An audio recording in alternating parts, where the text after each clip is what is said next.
thing is, as I travel the world and I talk to business executives across any number of verticals, there are some common pain points.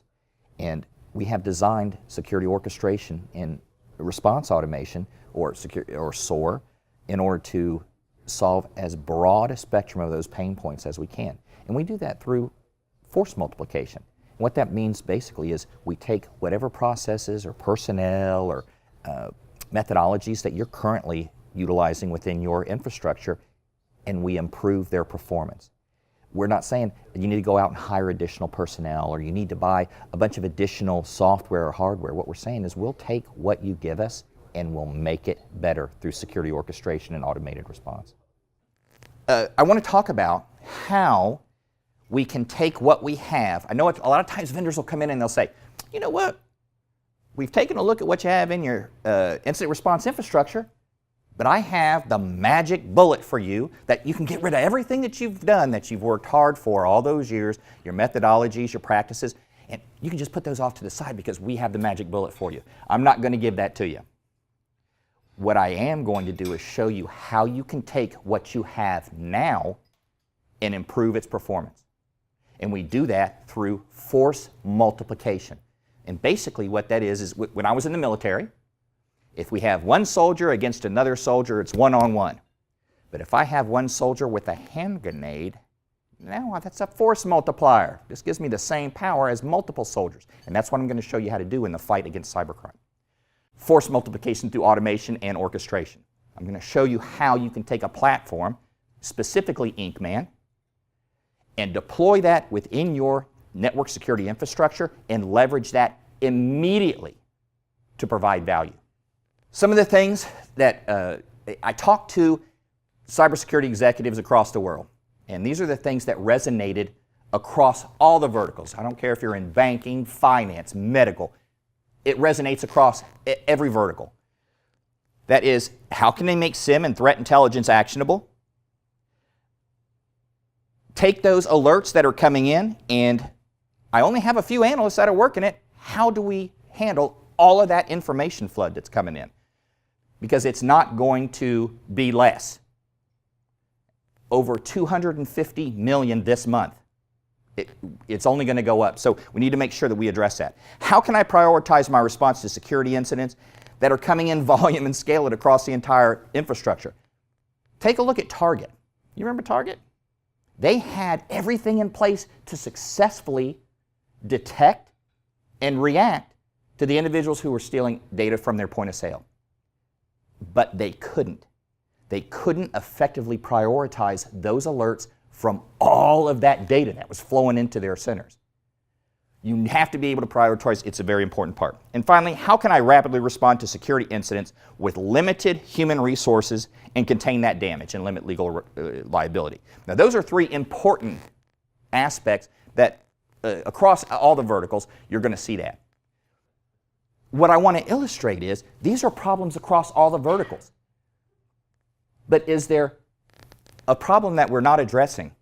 Maybe a larger area, and that's how to fully leverage not only our personnel and processes, but our hardware and software. How do we create that organic situation between all of those so that they're all working in harmony and they're all working for that force multiplication? We're making them better than they would be otherwise. So, alarm fatigue, you saw me reference that earlier. What is that? And I had never heard of this before I had a family member who was in the hospital. And I know as you folks that have been to a hospital, as you're walking those halls, what do you hear? You hear beeps and alarms going off, and you hear all this stuff going on at the same time. It's organized chaos. And we are experiencing that in our incident response as well. When you're getting in 10,000 alerts per day, that is organized chaos. And nurses, bless their heart, they're experiencing the same thing. They've been experiencing it for years. And this is what is referred to as alarm fatigue. And there's some detrimental aspects of that we are experiencing in the cybersecurity cybersecurity area as well. So it's a frequent alarm that causes those nursing caregivers, they just start ignoring it. It becomes part of the background noise. The alarms are going off. You and I, we can hear it, but they don't. because they hear it, it becomes part of that background. That happens with our security alerts as well. You're getting in so many that after a while, it just becomes part of that background noise. We care about that because that sensory overload that's coming in, they start ignoring what could be that serious, what could be that intruder inside of your point of sale product. It becomes part of that background noise.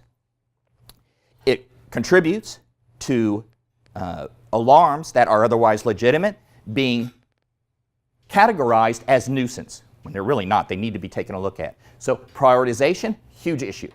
And finally, increased dwell time for legitimate issues.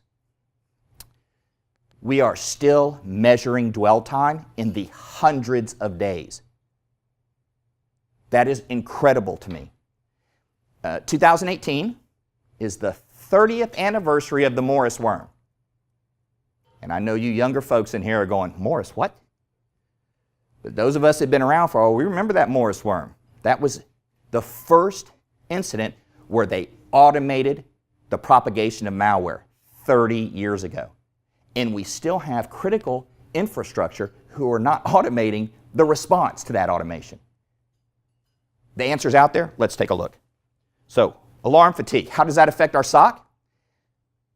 There was a survey and it showed that 63% of respondents experienced an advanced attack in the preceding 12 months.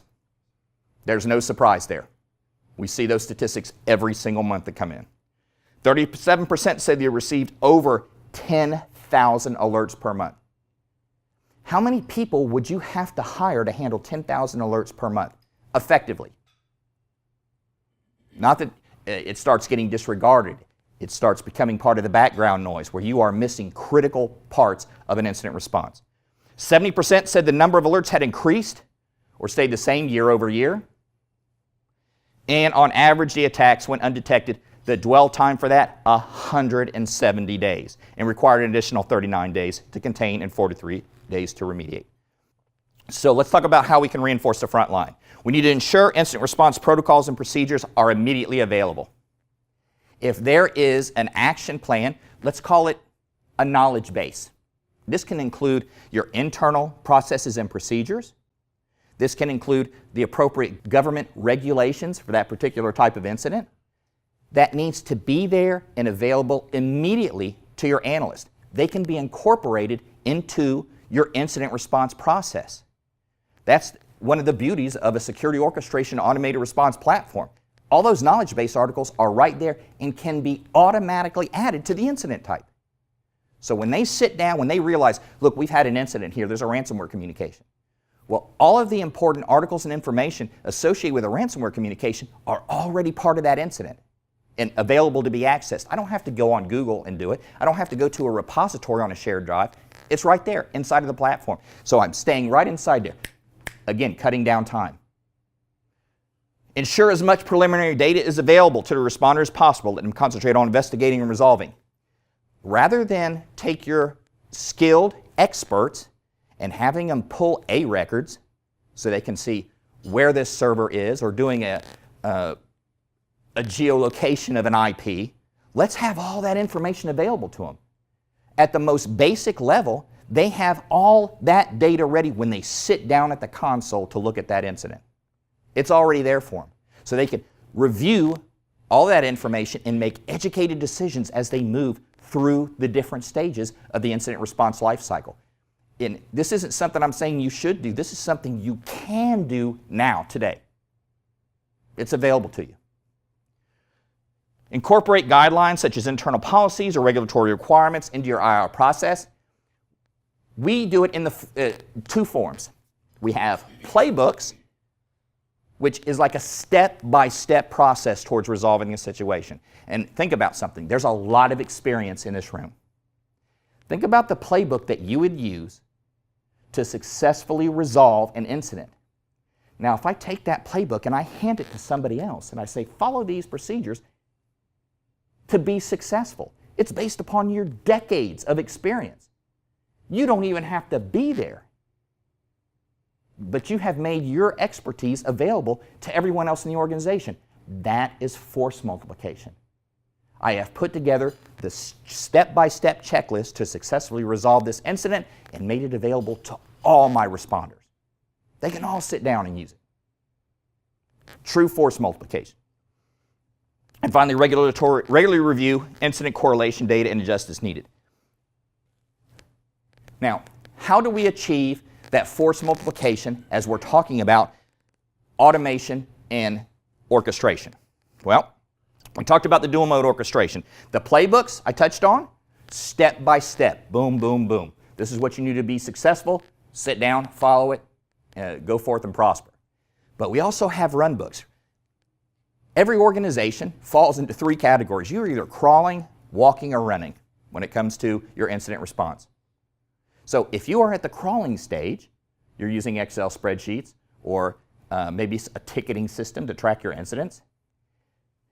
Sit down and start leveraging fully the playbooks, the knowledge base, seamlessly incorporate that into your incident response. When you move from the crawling stage to the walking stage, that's the time where we can really start looking at some orchestration. Where we can, instead of having a step-by-step process, we can have some conditional elements in there. We do that through the use of run books. And what I mean by a conditional element, if I have a domain that's attacking me, and I check it through a domain reputation engine, and it comes back as being malicious, I can have a run book that says, I want you to take these actions.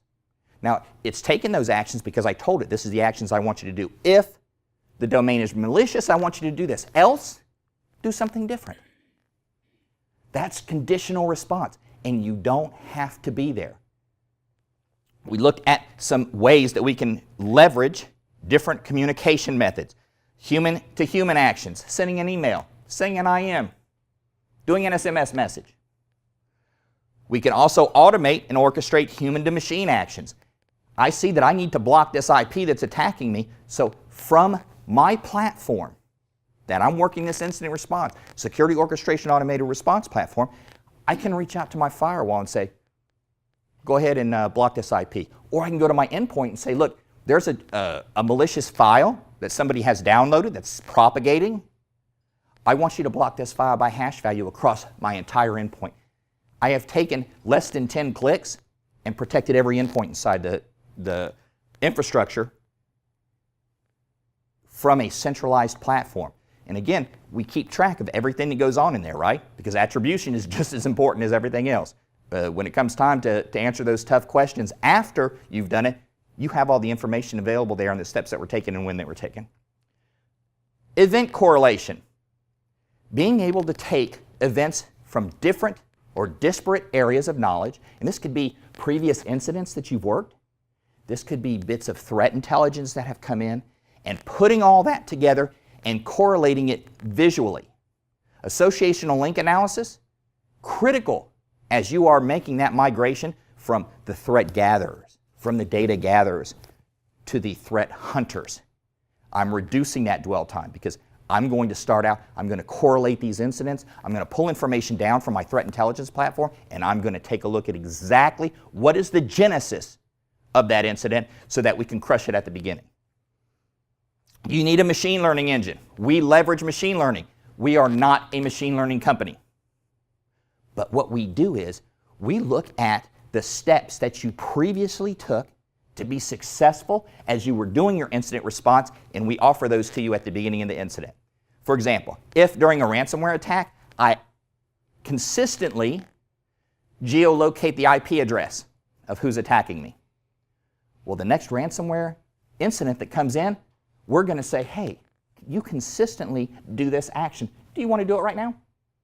Without assigning a playbook or a runbook or anything, we're offering this to you based upon your previous successes. That's true force multiplication. We're taking your successes and we are multiplying your capability to continue to be successful in a quick format. And it has to be easy to deploy, maintain, and modify. We are not acting as a force multiplier for you if you have to hire a team of people to come in and put it together. I can tell you from personal experience, you can go from 0 to hero and entering your first case in 30 minutes with our platform. We deliver it as a virtual machine. You can put it in there, plug it in your environment, get it up and running, and start entering your first case in 30 minutes. Got a query but short on time? Email your question to info@trn.ca. Just send us your message along with details of your preferred means of contact, and we'll be in touch as soon as possible. You'll find the address at our website, trn.ca.